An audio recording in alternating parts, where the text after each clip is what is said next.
Olá, meu nome é Isabela e hoje eu vou trazer um artigo que ele aborda o tema de biossíntese de nanopartículas, que também é conhecido como síntese verde das nanopartículas, e o artigo que eu escolhi foi Nanopartículas de platina, síntese verde e aplicações biomédicas. Esse trabalho é da disciplina de nanotecnologia de materiais, do curso de engenharia de bioprocessos e biotecnologia da Unesp de Araraquara, ministrada pelo professor Dr. Fernando Lucas Primo. Então, o artigo escolhido foi um artigo recente, foi publicado no final de 2020, em outubro de 2020, e ele basicamente traz abordagens da síntese verde das nanopartículas de platina, seus parâmetros e as aplicações biomédicas desse material. Então, começando pela introdução do artigo, as nanopartículas de platina, elas ganharam uma atenção como ferramentas para aplicações biomédicas. Elas exibem propriedades ópticas que podem ser otimizadas ajustando seus tamanhos e formas. Existem várias abordagens físico-químicas desenvolvidas para a fabricação das nanopartículas de platina, que elas incluem ablação a laser, técnicas de aerossol, de sol gel, coprecipitação e redução química. Esses métodos, eles acabam sendo um pouco mais caros e eles envolvem reagentes tóxicos e estabilizadores sintéticos que podem afetar o meio ambiente e a saúde humana quando eles são usados, por exemplo, para aplicações biomédicas. Existem também as abordagens de síntese verde, que elas envolvem sistemas biológicos, ecologicamente corretos e que foram desenvolvidas para a síntese dessas nanopartículas de platina. Alguns extratos de plantas, eles abrigam vários metabólitos bioativos que podem atuar como biorredutores e estabilizadores durante a síntese verde.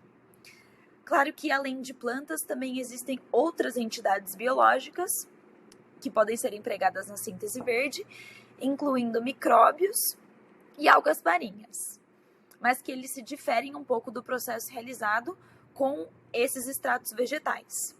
No geral, em número de fases e a complexidade do processo em si.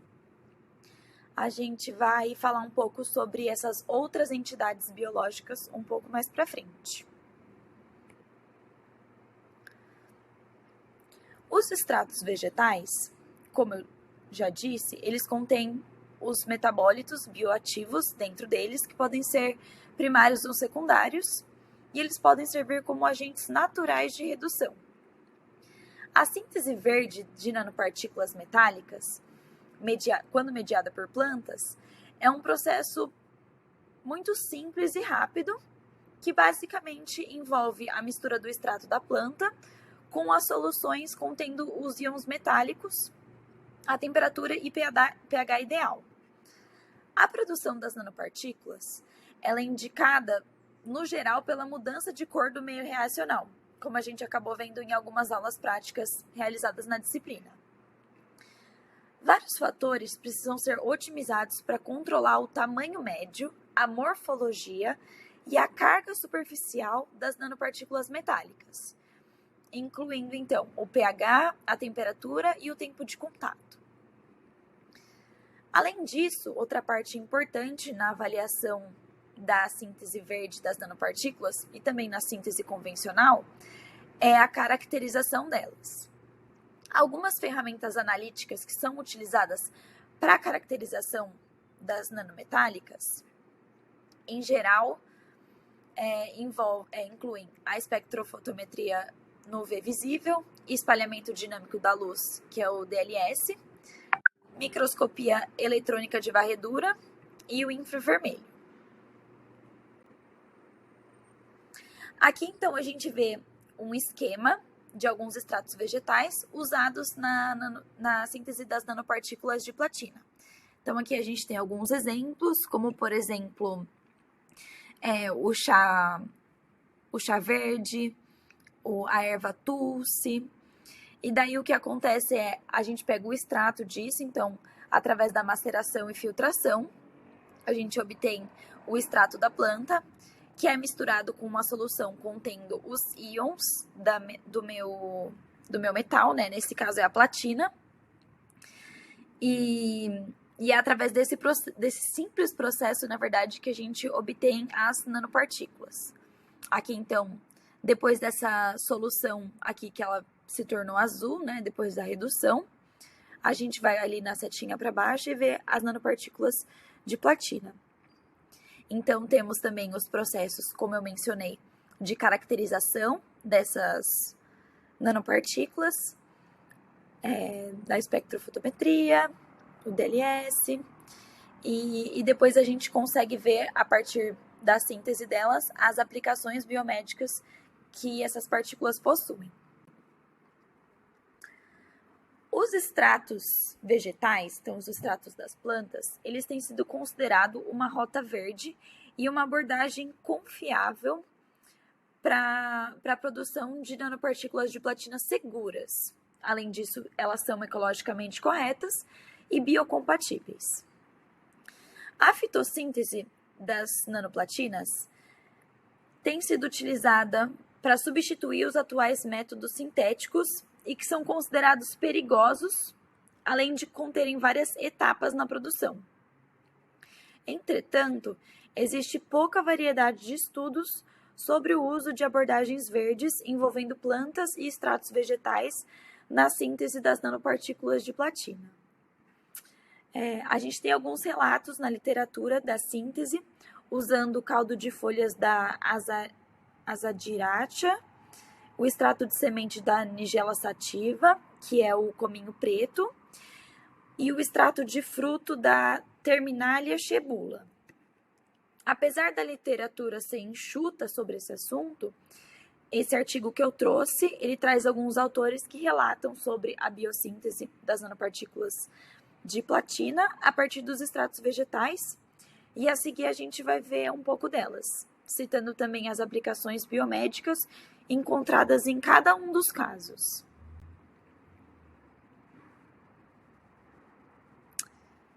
Então, aqui a gente vê,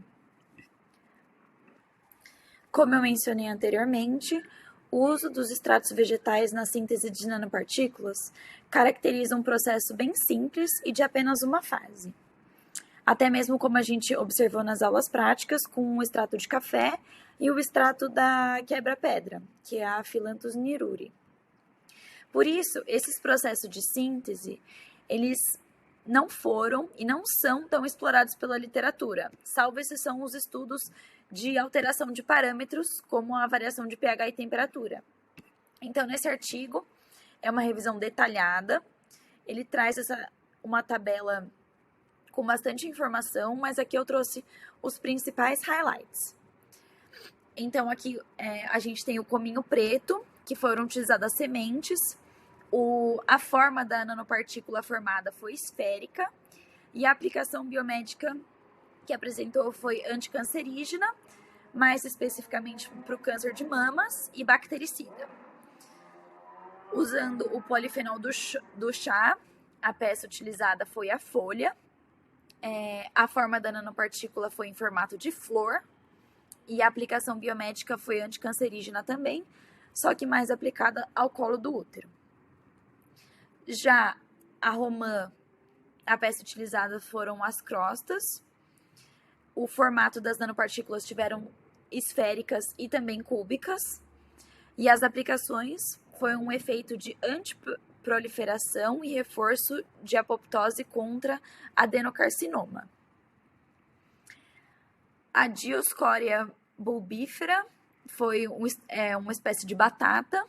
Foi utilizado o extrato desse tubérculo. A forma também foi esférica. E a aplicação anticancerígena, também para o colo do útero, e antioxidante. Aqui o chá verde, foi utilizado o extrato em pó, também forma esférica, e a aplicação é anticancerígena contra 2 linhagens de célula de câncer de cólon humano. A menta peperita, que é a hortelã-pimenta, foi utilizado o extrato de folha. Em geral, a forma da nanopartícula é esférica, então praticamente todos vão ser. E a aplicação biomédica é anticancerígena contra a mesma coisa do chá verde, né? Contra essas linhagens de célula de câncer do colo humano. A flor de cerejeira foi utilizado o extrato de goma e é antifúngica. E a Bacopa monnieri foi utilizado o extrato de folha e tem ação antioxidante e neuroprotetora. Para a caracterização das nanopartículas de platina, podem ser usadas várias ferramentas, como a espectroscopia de infravermelho, difração de raios, microscopia eletrônica de transmissão, microscopia eletrônica de varredura, espalhamento dinâmico da luz e análise termogravimétrica. Mas o espelhamento dinâmico da luz e a espectrofotometria no UV visível, elas podem ser utilizadas para uma conformação mais simples e fácil da formação das nanopartículas. Aqui na figura A e B, a gente consegue ver uma varredura em espectro UV visível do cominho preto, né, que é a Nigella sativa, e da menta piperita. Então, na figura A é o cominho preto e a figura B é a menta piperita. Na figura C, D, E e F, a gente consegue ver uma microscopia eletrônica de transmissão, sendo essas duas de cima, né, a C e a D, a do cominho, e a E e a F da hortelã-pimenta, né, da menta piperita. Esse tipo de ferramenta que é utilizado para determinar a forma e o tamanho das nanopartículas formadas. E a partir disso também, a gente consegue fazer as análises de variação de parâmetros para ver como que eles influenciam na síntese das nanos. Aqui também vale a pena dizer que a gente consegue identificar pelos gráficos A e B, né, que a banda de absorção da platina ela está entre os 270 e 280 nanômetros. Aqui na figura B a gente consegue ver que está bem mais demarcadinho, né, essa banda entre 270 e 280. Pelo gráfico, uns 250 a 300, né? Mas segundo a literatura é de 270 a 280 nanômetros da platina. Além do uso dos extratos vegetais, como a gente comentou até agora, existem processos utilizando outras entidades biológicas. Alguns desses processos não são igualmente simples àquele com o uso dos extratos de plantas, né? Então, alguns deles vão ter mais de uma fase na síntese, por exemplo. Já existe uma literatura bem enxuta e restrita na síntese das nanopartículas com os extratos vegetais. Estou me referindo às nanopartículas de platina, né? E essas com outras entidades biológicas é ainda menor do que essas com os extratos vegetais. Alguns dos exemplos que eu trouxe a seguir são de fungos, bactérias e células animais, que elas foram também tabeladas no artigo e, novamente, eu selecionei apenas as de maior evidência. Então, primeiramente, a gente tem aí uma célula que tem componentes animais, né? Então, a gema de codorna, novamente, a forma esférica, e ela não teve nenhuma aplicação biomédica identificada.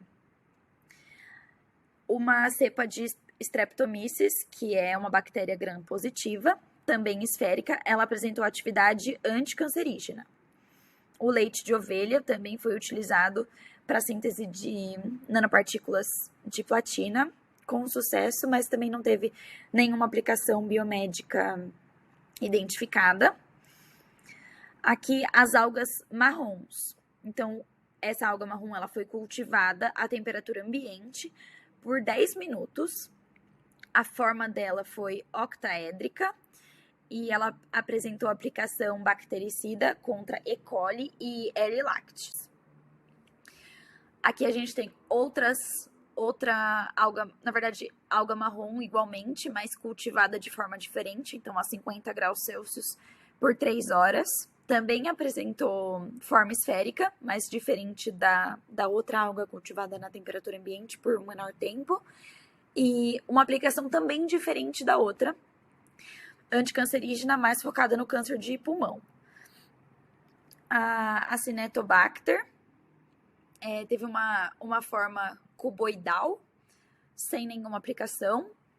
Mel também foi utilizado. A forma dele foi de nanofios, sem nenhuma aplicação biomédica.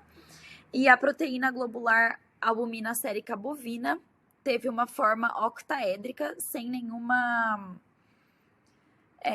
aplicação biomédica. Então, aqui a gente já conseguiu ver que as condições de cultivo para as entidades biológicas também interferem na síntese, né? Na biossíntese das nanopartículas de platina. A gente consegue ver uma diferença aí na forma delas e também na aplicação biomédica. Da mesma forma que dos métodos convencionais, a síntese de nanopartículas, a síntese verde das nanopartículas, a gente consegue identificar que, utilizando diferentes sistemas biológicos, a gente vê que a síntese ela é afetada pelos parâmetros. Então, se o cultivo foi numa temperatura um pouco mais alta ou foi com um tempo de reação um pouco maior, a gente já vê essas diferenças na síntese de nanopartículas.